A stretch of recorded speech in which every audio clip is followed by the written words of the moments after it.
I bought this Corsa for £600 to do it up and resell it for a profit. There's a weird noise coming from the engine, so let's start the car to see what it sounds like. As you can hear, it's making a very weird squeaking noise. I've seen online that this noise can happen if any of the spark plugs are loose. So let's see if any of the spark plugs are loose. Let's get the coil pack out so we can check these spark plugs. That spark plug theory was correct, because as you can see, that spark plug is loose. Oh, that one's also loose.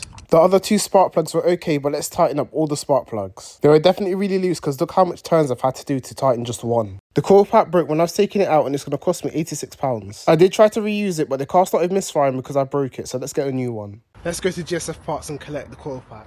Got the new coil pack, let's get back and fit it. 86 quid, mate. Let's put the new coil pack in and give the car a start to see if that solved the issue.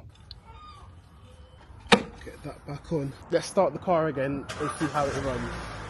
Running good. The engine now sounds good. None of that weird squeaking noise.